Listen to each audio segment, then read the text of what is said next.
Shooting it raw? Yes. Shooting it raw. So photography to me these days is really focused on capturing the moment and capturing that memory, whatever that memory is. So I have been to a lot of kind of milestone events in the last 6 or 9 months, and I've been very dutiful about taking out that phone and capturing that picture and marking it, marking the place. So that's kind of what it means to me, is marking that place. I kind of think of it as chronicling. At some point, the activity kind of overruns the event, and it's like, okay, here, get a snap of this. That's here's a proof point for as a mind refresher.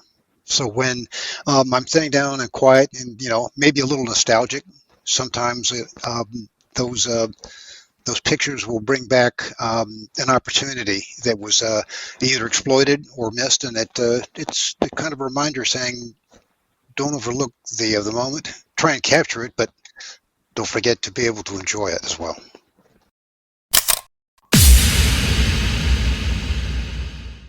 Beautiful. Okay, so if you're back on the show. Thank you so much. So it's Roxanne Burkey and Charles Breakfield. So sorry if I've yes, sir.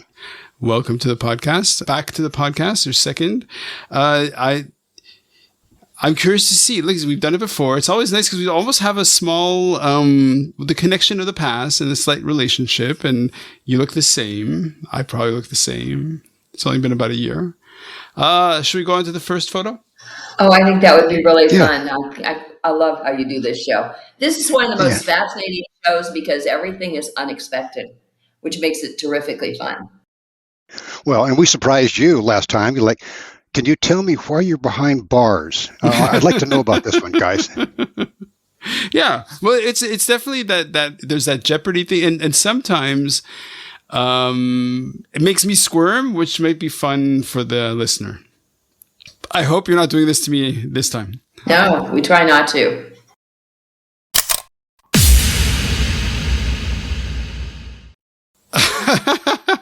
I love it. Okay. So this photograph, because I know what you're both up to. So as co-authors, as people who write books together, you use photographs of the both of you together within the frame. And in this case, Roxanne, you're at the bottom, you're wearing purple pants, you're wearing a nice blouse, you've got a white hat on you, you've got your hands up almost like you're a mime, like you're stuck behind a glass bar or something. And then Charles, you're grimacing. You're a bit taller. Your hands are up. It's like you're stuck in this glass box, and around you is what looks like a frame. I don't know if this was real to where you were photographing, or if it was sort of added after the fact. But yeah. So what's this shot? Yeah, it really was. It was a frame that existed, and we just happened to be headed out for a photo shoot because we are authors, as you mentioned, and so we were trying to get some additional photos to use for promotions and marketing and stuff this year. And this empty frame just showed up, so we decided we were going to try and, well, the first shot I actually almost tripped over it because I couldn't get through it. It was a little higher than I could get. And so then it became a wall or a piece of glass we wanted to get out. So is this something you ended up using, or you had asked? You said, send some photos that give us a chance to be able to look at reality and the interpretation. And a lot of times what we see is that we're up against something that really is only in our mind. So it was actually an open frame, but we're pretending to be. It's impassable, impenetrable. We can't get through, but the only person that believes that are us. So, as an observation, aren't there things that we all face that, from somebody else's point of view, is like, why are you struggling with that? Just push on through. Why not just go to the other side. Trust in your abilities and your judgment to make it through that barrier that you're looking at, that you imagined. Mm-hmm.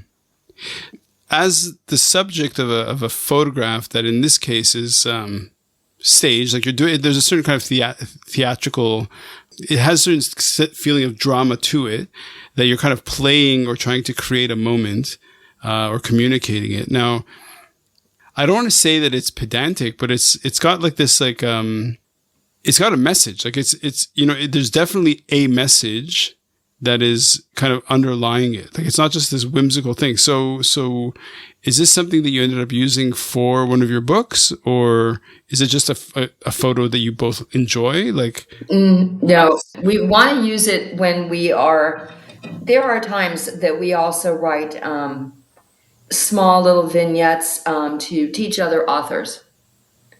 And so this one is kind of like, as Charles was indicating, breaking through to the other side, or when you think that you have writer's block or those kinds of things, some tips and tricks to go past that.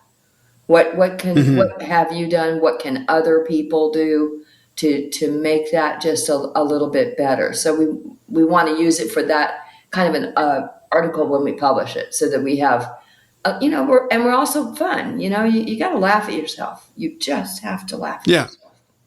So okay, well, it's a very playful shot for sure.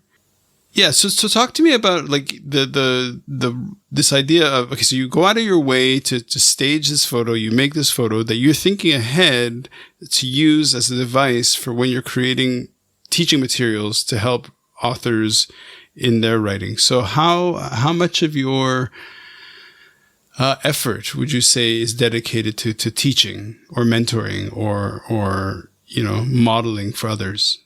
Oh, I think in reality, it's only about 10%. But when we get in front of other people, we want to make sure and have a differentiation about it. Something that they'll remember. When you go to any kind of a class and you're trying to learn something, things that stick best are things where there was something memorable about the moment. Just like taking any photograph. What was the memory of that particular moment? So, and odd things do tend to stick better. Mm-hmm. Yeah, the photo was an effort to be able to say in a single frame, what are you struggling with? Let's take a look at it. Let's talk through it. I mean, it could be real or it could be imagined. So, but without having a whole lot of verbiage with it, a single image, to your point at the top of the show, is like, what do you use pictures for? And they're to communicate in a single frame. Here's a concept, and let's talk about it. Let's communicate. Let's see if we can't get to the other side of this barrier. Mm-hmm. So, in a time that we between when we first spoke and now that we're meeting now, and as writers, I think this is the big thing that's completely shaken what we do. How have large language models like ChatGPT and other sort of devices to help companies break through with text impacted on you? Because as co-authors and as people who live in that world of writing and technical writing and teaching and all this stuff, like how have you come up to that? Well, we got firsthand taste of what the artificial intelligence in its generative capacity for reviews. Okay. We had an organization say, we'll do a review for you and we can turn it around pretty quickly. The problem was that they'd fed it into a ChatGPT, because I spotted it, and so did Roxanne after we read it. It had assembled dissimilar parts, things that could be extracted from the internet and just packed into a nice, cute little package. Here's a price tag. Have a nice day. It did not match the synopsis that we sent along with the book to say, here's some of the things. I mean, they'd pulled stuff that was characters were the wrong place. It was the wrong we're the wrong people to experiment on something like that. Sure. Because you craft something, you build it, you've read it, you reread it, you've edited it, and then you read it 3 or 4 more times until it's part of your DNA. Mm-hmm. So when somebody takes shortcuts with the generative AI programs that are out there, it's insulting, and it's really a sad state of affairs for that individual, that organization, because we confronted them with it and said, Mm-hmm. what are you guys doing? We can see what this is. Yep. How did you think that who else are you doing this to? And come to find out, they were doing it to a lot of other people and trying to palm off their work as original reviews. Completely unfair. Ethics, and apparently they had failed that in college, obviously. So it was a disappointment to see the technology that we think has good possibilities under the right conditions to flourish, but was used inappropriately. Well, so the reason why I say that, because it's kind of like you have this image that is sort of created as a kind of a teaching tool. Rox, your expression is more like, I wouldn't say dismay, but it's like this playful sort of like, what? And you, Charles, are a little bit more kind of anguish. I wouldn't say anguish, but like a little bit more like frustrated. So it's just like, yeah, I think if you're a writer, like I was just curious as to, I think if anybody writes, we all have had to kind of deal with this new reality in the past 6 months and then go like, okay, wait a second. What are we dealing with? Yeah. I think though, on that review issue, though we don't know the exact tool, so to tag it as chat GPT may be incorrect, but so we have no way of knowing what the exact tool it was used, because there are so many AI models out there right now that, we have to be reasonable about it. But I think what dismays us most about any of the tools is that it is another way that we are giving up our creativity or our rights to think on our own. It got frustrating when Amazon was telling me what to buy because I'd been talking in my house about, new curtains, and people, oh my gosh, who heard me say that? Well, pretty much everything we do thinking, here's something. So I find that intrusive, and I find it intrusive on me as a person, because it means that my decisions are irrelevant to a degree, I'm not capable to a degree, or I would rather have something else tell me what to do because I don't care. All of those answers are bothersome to me. And they're bothersome, more to me as an adult. But what worries me is that we are pushing them onto our children. And I want children to grow up and think and create. And, I think all devices to a degree ought to be removed from children so they can still go build, Legos or, Lincoln Logs or whatever kind of creative thing they want to do, a box of crayons and paper, so that they can expand their own mind. Yeah. Well, you said expand their own mind, which to me is a signal to go to the next photo. Sound good? Yeah.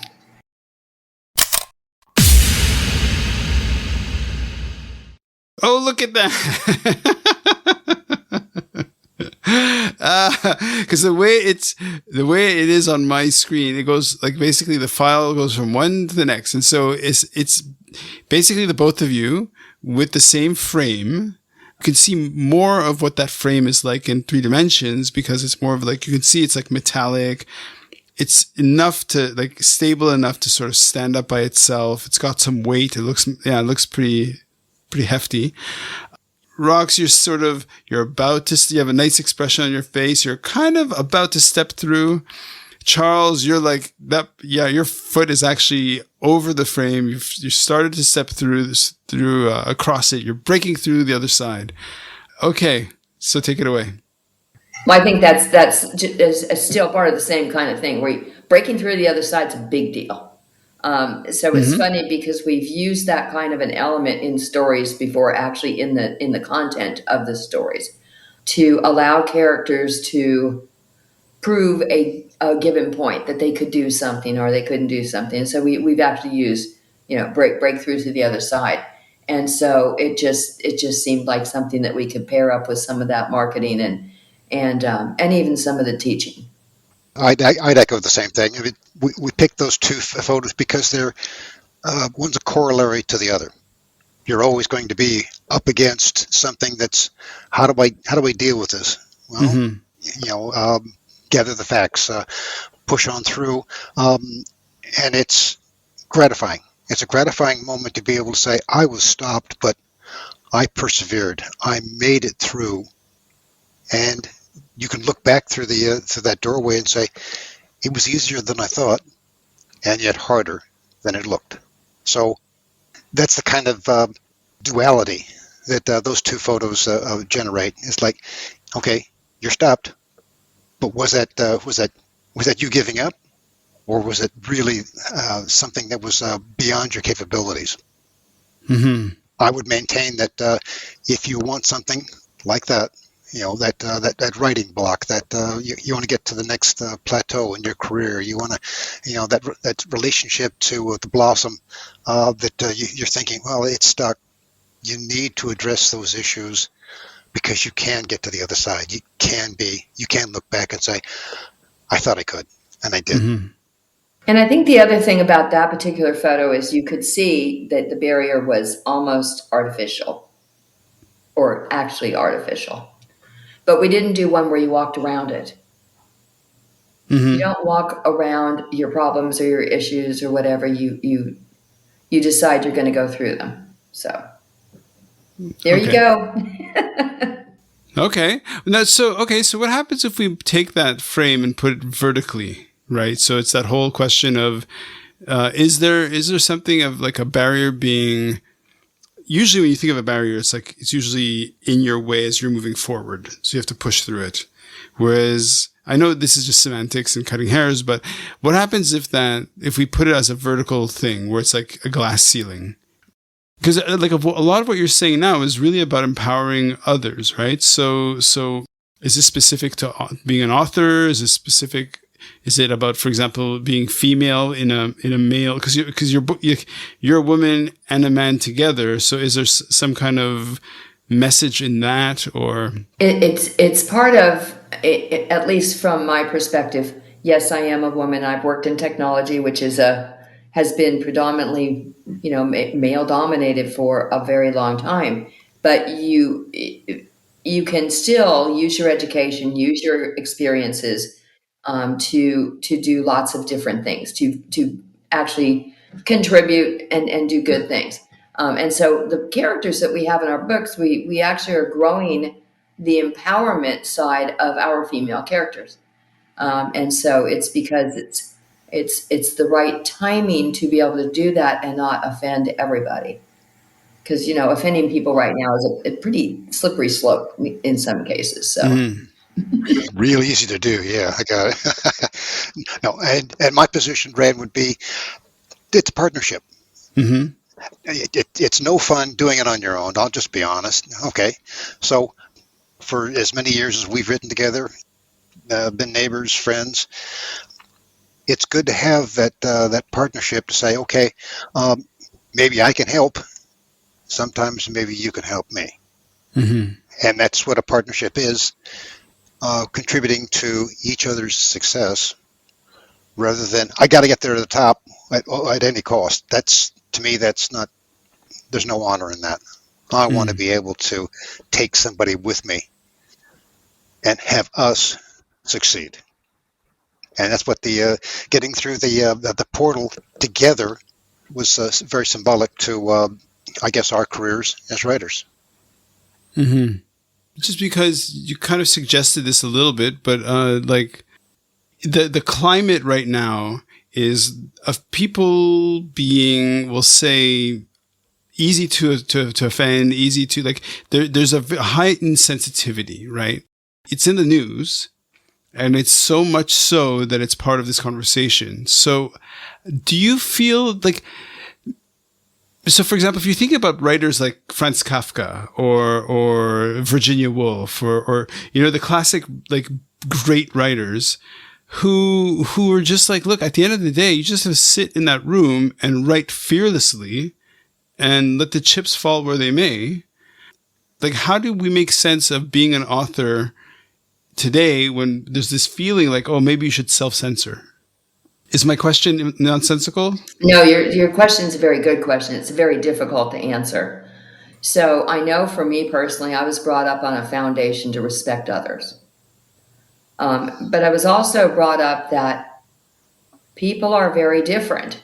That doesn't mean I don't respect you, but they are very different, and they do have characteristics that are atypical, that whatever the case may be. But you're in another part of the world. You're around people that are different nationalities. In fact, in Hong Kong, you're around people with lots of different nationalities. So you have kind of a soup of different people. But people get along as long as they're respectful and but that doesn't mean I have to agree or disagree with your lifestyles, your choices, but I do respect that you have a right to have them. I think that's the only way as writers we can do that. We're not going to please everybody. We're just not. And that's okay. If you don't want to read us, I mean, that's okay. We'd like you to, because you got to have a little bit of fun in life, but it's fiction. It's not nonfiction. We write fiction, Okay. You just said it so far. Yeah. But there's no title of a book. Well, is there a book I can anchor my brain on? What's the book I need to go out and buy right now? What's the book? Enigma Tracer. Enigma Tracer. So is this part of the series or a series? We started a brand new series. Ah. And so this is book 1 of the brand new series. And it is focused a little bit more on the younger adults. We don't write for kids. But it is written for a little bit younger, a little snappier, a little more fun, a little less formal. Charles, go ahead. I can tell you are itching to say something. Go for it, Charles. I would echo the sentiments. We took a fresh sheet of paper with the new series. Enigma airs, and the first book in that series is the Enigma Tracer. And so, what I like about it's that generational inheritance for the activities. I mean, here's an organization, the R Group. They're the high moral ground for 3 generations, and now they're sundowned. They have to turn over they need to turn over the reins of the business to the next generation, and the anxiety is always there in any generation that's saying, okay, I'm going to step out, I'm going to retire, I'm going to go do something else, and I want the world to be a better place for your efforts. Did I train you enough? Did I give you every opportunity to learn? Did I teach you everything you're going to need? And the answer is, of course not. Of course you can't do that, because there's not going to be the same scenarios that the next generation is going to run into. They're going to have to learn how to be able to think. And that's really what the message that the underlying message is. With all the training in the world, it'll give you an idea of what is possible under the old scenarios. But when you're fighting the bad guys in the cyber world, those are some of the most creative minds that you'll ever run up against, and they'll come up with some new innovation that you're going to have to say, WTF, how do I fix this? How do I get these people? That's Whiskey Tango Foxtrot for the sanitized version of it. But that's what the new series is about. Okay, they're learning. They're in charge, but here's something brand new. And yes, they're up against an old dog that's hunted and betrayed others and is a practiced evil individual that they think they can tackle, and yet he's been to this rodeo before. Okay. So the name of the book again, just so I can burn it in people's heads? Enigma Tracer. Nice. Available pretty much everywhere. So and in Audible. It's also in audio format now. The audiobook Excellent. just released about 3 weeks ago, 4 weeks ago. Yeah. Yeah.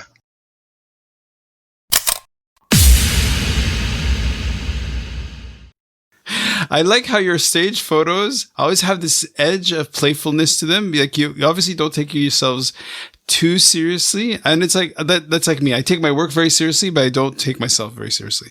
So, in this photograph, you're on deck chairs. Now, I know you've done, I remember you did a lot of, cruises maybe together, and then some of the photographs were during the cruises. Yeah. So was this on a cruise, or was this a separate? Nope, this was the author's cruise. So we do an annual author's cruise.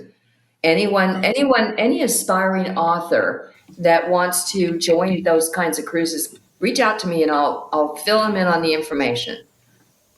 Amazing. It's fun. Yeah. So you see in the photograph, you're seated on deck chairs. Your hand is on, like your chin's on your hand. You're looking at Charles, who's kind of, I don't want to use the word ham it up because of the ham, but he's kind of like, he's playing up for the camera. He's seated on this chair, and there's this massive, is it wood or is it plastic hamburger? I guess, but it's massive. Like it's probably about like 2 feet or 3 feet tall by 2 feet wide or whatever. And it's as if you're about to bite in. So what's this all about? Basically, it was just a fun exercise. And I think the caption I put along with it was that when you're ordering for your meal, order the big hamburger. Mm-hmm. And it's sort of a metaphor to to life. I mean, you supersize it, but go have fun. I mean, it's you may not be able to finish the whole burger, but you take slices of it and you put it in bags and freeze it for the rest of the week. It'll work fine. But it's that seize the moment. You have an opportunity to be able to do it bigger, better than the last time. Okay. It's a playful shot. Rox, what do you think? How do you interpret this? A little similar. However, to me, it's more like the analogy of the elephant. There's an elephant that's a problem and it's gigantic. And so how do you beat the elephant? And it's always been one bite at a time. And so whether it's a hamburger or an elephant or it's a test in school or whatever it is, you can do it. You just have to do it one bite at a time. Right. Okay. So so one of the guests I had on the podcast a couple of weeks ago, she would go around and she'd give people nuggets of hope. Right. And so I love this idea of like this little nugget of hope, nugget of truth, nugget, like an insight. So can we, like, beyond this idea of just how you break down a massive problem is one bite at a time, you deconstruct it. How about you talk about that in terms of the writer's task? Well, for us, it's a novel. We like writing stories that are long, but you can't write a long story if it isn't interesting and doesn't pull writers along or readers along, and it's not fun. So, there's different styles of writers, and we kind of fit both styles. It just depends on the moment. But when we are approaching a novel, we typically do it as an overarching idea. This is the cyber threat we want to target in the story. There may be some smaller threats in the background, but this is the main threat we want to do. These are the main characters we want to have as a part of the story, but that's how we begin. And so we never, plot out the entire story character by chapter and some people do that. They're very good at doing that. That's not something we do well because we work in two different locations. It just doesn't work. So, but we then rough out 5 to 10 chapters of how to bring that story through. And so that's our specific approach. And then Charles will take a chapter and tie it toward that direction, and I'll take a chapter, and then we share them back and forth until we smooth them into sounding like a single voice, which is our ultimate Hmm. goal. We want to sound like we're one author. You don't want people going ding ding ding ding ding. So Yeah, of course. I guess the analogy was quite good that she put together was, let's go write a novel.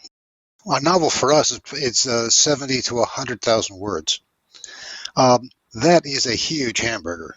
Try to choke down all at once, and so being able to go through it, as she suggested, we take 5 or 10 chapters and write, and then what'll happen invariably is one of us will wake up and go, I've got a swell idea, or the characters will say, no, I want to go this direction. And they'll actually talk to us and say, if this is my character, then this is what I would do in this particular scenario. And that'll give us that freshness and that, wow, let's see where this goes, because we couldn't have postulated that in advance. And if we had, we'd have, okay, scrap this, and we're going to go ahead and go with the new direction anyway. So again, they're big projects. They looked intimidating from somebody looking at trying to get a hamburger that's 2 feet tall and 4 feet wide, but they are pieces that you can pull off and consume, and until you finally got through to the end of the hamburger. So because you're like two brains who are kind of working off each other, there's this juxtaposition, this interplay, which can lead to a lot of amazing contrasts and a lot of surprises, right? So has there ever been, because to a certain extent, sometimes you can make art or you can make writing and you don't know why some idea, like where that idea came from. Like you woke up one morning and for whatever reason, your brain served it up and you're just like, well, okay, this is what I'm working with now. Okay, now my character decided to hijack a plane or whatever it is.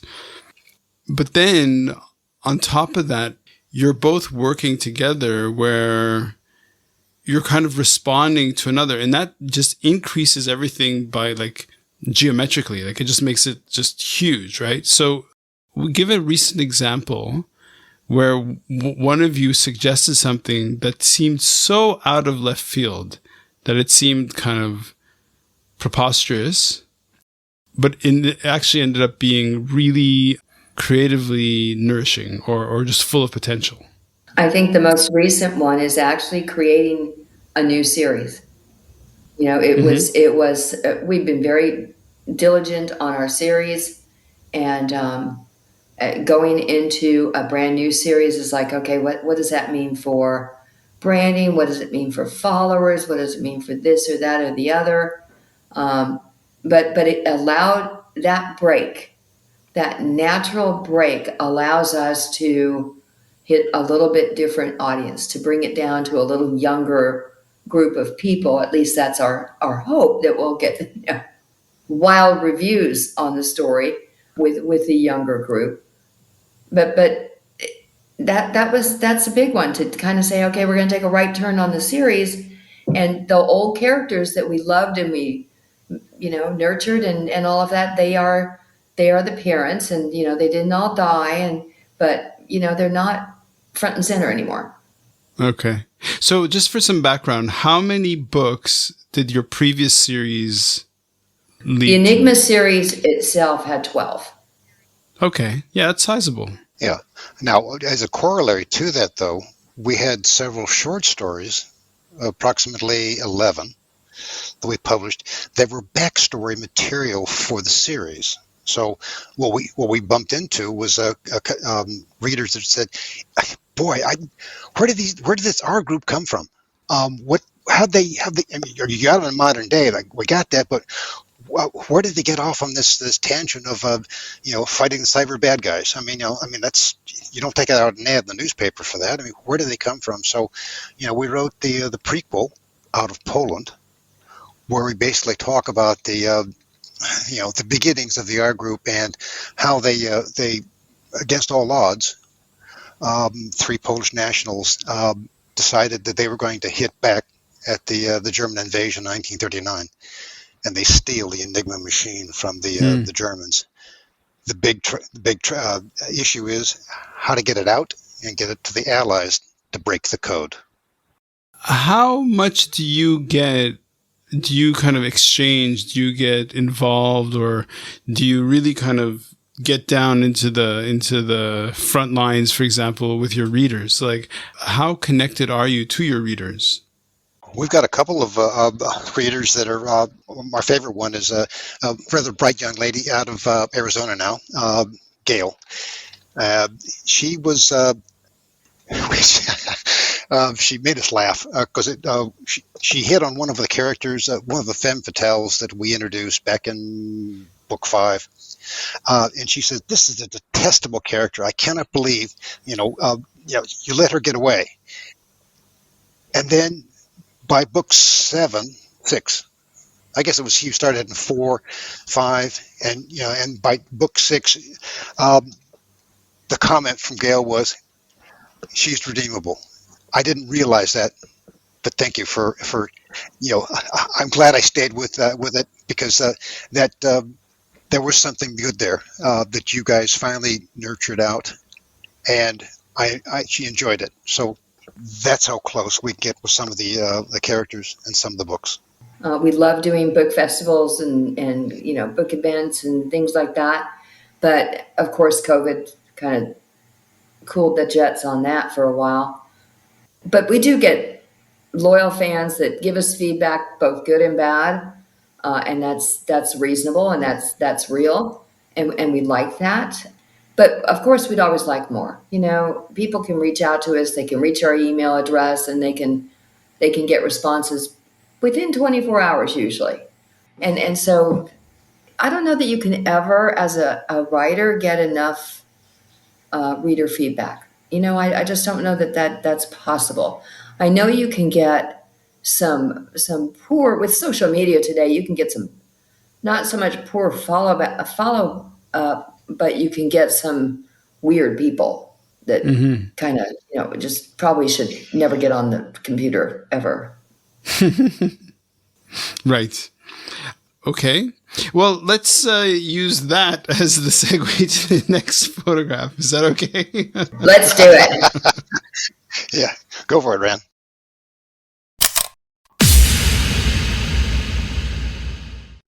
Okay. This one is also whimsical, also very nice. So you're both in it looks like a mini. I don't know. It could be a prop. A bus? Like a mini bus kind of thing. It's nicely painted, very sort of white, baby blue, candy red. You're both looking out the windows of this little mini bus. Is this on the ship? It actually was on the ship. Yeah, it was fun. You're both looking out the windows of this little mini bus thing, looking at the photographer. It's very sweet.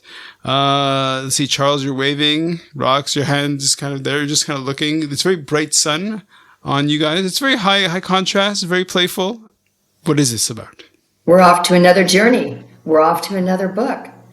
Nice. So we were nearly finished with Enigma Airs, though we hadn't quite positioned it correctly yet, but we were starting to write on the next book, which is coming out in August. And so that was like, we just got to keep on our journey. More writing, more stuff. Mm-hmm.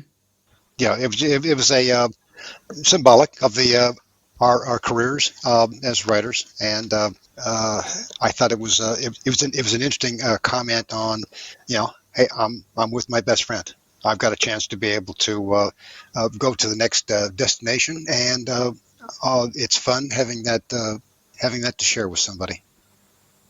Aww, that's sweet. That's so sweet. That is sweet. It's very sweet. So, how long have you guys been working together? Well, gee, at least 2 decades. We worked together for a long time. So originally, I hired Charles in a technology role, as far as how we've been working together. So we were co-workers at a couple of different companies. The tech world kind of goes in and out like a folding paper thing, whatever those are called. I can't remember now. Origami. Yeah, like an origami. That's a good one. So we worked at a couple of different companies. We started writing nonfiction in those companies and becoming subject matter experts. And then I guess from a series perspective, about 10 years. Okay. So let's try okay, in this particular case, like, how do we, because I'm all about inspiring and getting other people to kind of move into action. And what's great about you two is that you're feeding off each other, right? So it's like, some days I imagine one of you wakes up going, oh, I don't really feel it. And then the other person kind of pulls you up. So how about you talk about the role of partnership in creative output?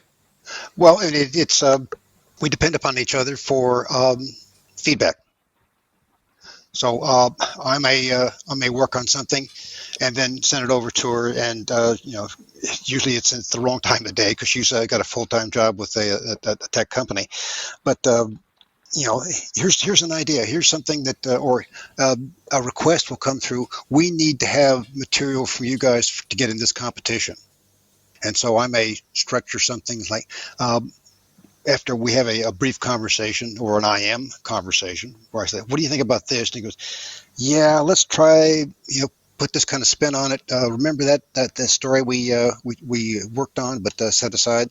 Why don't you dust that off and try that one? And so it's the partnership is because we've got that history with each other. We've got the knowledge, the written, here's something we're passionate about. Here's something that this would be a fun exercise. Or this is going to be a tragic piece that we need to highlight because it's real world.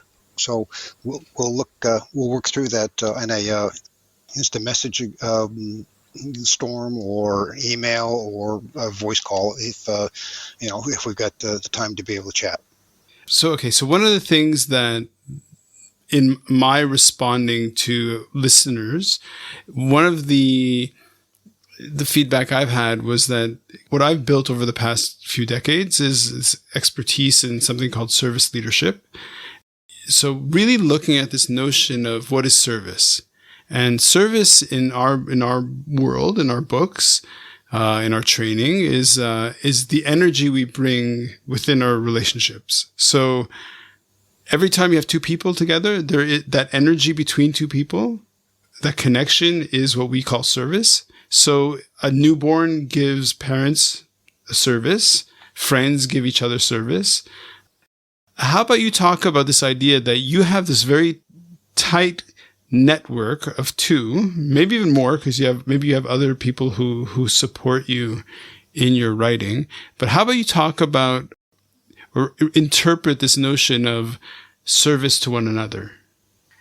So in our case, from a writing perspective, we do bring those different personalities together in the writing, in the tone, and try to make them sound like one voice. And that means we have to allow each other to say, I like it or I don't like it without any kind of a major, argument about it, which is why it works well for us. Oftentimes when you have let's just one person, you're writing and you have your spouse read it, and your spouse is going to say, oh, I love it. Most of them, unless they're very, very open and honest. But in most cases, it's going to be, I love it, wonderful. If you give it to your friends who like you and appreciate you, they know you want to hear that it's wonderful. And so we tend to not do that with one another. Now, in our case, Charles's wife, Sandy, is our first line of editing. So she doesn't see it until after we get it to a certain polished level. Then she can go ahead and add her commentary and her English major training into the mix to take it to the next level. But it allows us not to argue about a specific issue or item. And that's good. I mean, you don't want to you won't be friends, for one thing. I mean, I think to a degree, Charles and I are best friends because, we're pretty straight up with one another and, say how we feel, but it's not going to be a whole relationship kind of killer, like it would be with a spousal kind of situation. So, Mm-hmm. so I think that's a positive thing for us because it allows us to be a little, I don't know, a little more honest, I think. And that honesty is an important element. Mm-hmm.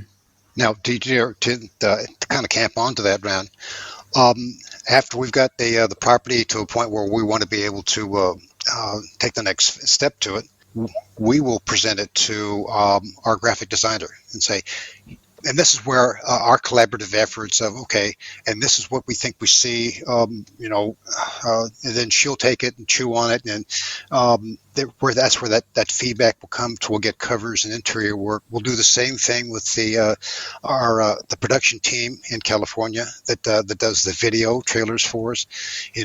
We'll draft the storyboards and say, this is what we would envision, and invariably the front row's production engineer he always takes the stuff. He's always really polite and promptly throws it away and says, "Okay, I'll get you what you need." And then we've got our marketing folks that they give us we'll petition them. Here's what we'd like to be able to do. This is what we think, and then they'll help temper our enthusiasm, I guess is probably the best way to put it, for something that's more realistic. And so but it's always the same. Once we've got the property that we're pleased with the way the story runs and all like that, then it's the next phase, and we typically present it as a duo, and that's how they're used to dealing with us, so that we get both vectors aimed at that next organization to be able to help give us the very best product we can build. Okay. So what in terms of what's coming down? Like what can people expect from this dynamic duo? What's around the corner? Honestly, the very next book, it's on pre-order right now, Bran. And it's a fun little venture we got involved in with a dozen other authors now. Well, a total of 12 authors, including us as one author. Nice. And it's the Underground Authors. And we got together and started writing books about this wonderful town called Magnolia Bluff. It's in Texas. It's in the hill country, which is the land of wineries and, beautiful rolling hills and wildflowers and, just amazing kinds of spaces. And so each author in this group will write a book, cozy mystery, which is a little different for us and allowed us to stretch on a different genre, a cozy mystery, but kind of sticking to your own genre. So we have a cozy mystery that has a bit of an edge about thriller in it or technology in it. And so each book in the series is a standalone book, period. And we don't do cliffhangers from one book to the next. We don't kill other people's characters. But Magnolia Bluff really it's the thriving business in Magnolia Bluff is the cemetery. And it grows by leaps and bounds. So nice. Yeah. And the people that are most overworked are the police, the detectives, and the coroners. So, those are sort of it's the Magnolia Bluff Crime Chronicles series, and we're into the second season, and we're book number 16 that'll be out in August. Oh wow. 20th. So it's on pre-orders, as Rox had indicated. So a fun exercise, and we just had one of the other authors say, "Quick, I need to borrow one of your characters for the book after you. Can I do that?" So yeah, so I sent a little snippet to her. I got a note back saying, "This is hysterical. Thank you." Nice. It's gratifying to be able to lend characters. I said, just make sure you don't whack them. That's great. So the Killer Enigma is the one people need to look out for right now, and it is on a pre-order on a discounted price. So we're all saving our pennies. And these are all, the website's going to be in the show notes, but you just say the website right now. EnigmaSeries.com. Easy peasy. Fantastic. EnigmaSeries.com. Roxanne, Charles, it's been a pleasure. This is great. Rand, you're so much fun. I love the way you take this show. Oh, You really Yeah. are. You. Yeah. thanks. Thank you, Rand. If you get a chance to invite us back next year, we'll have fresh photos for you. Oh, you're amazing. We can keep you laughing year after year. You guys are truly quite an amazing pair. Like really, like it's really interesting to me because I understand writing, to see like you're working, practicing, like you're doing it, like you're doing the work, and it's really inspiring. Wow, amazing. Thank you, sir. Well done. Okay, so thank you, and have a fantastic week, month, year. I'll talk to you next year. Perfect. You Thanks, too. Rand. Be safe. Talk later. Okay, Bye-bye. okay, bye. Bye. Shooting it raw? Yes. Shooting it raw.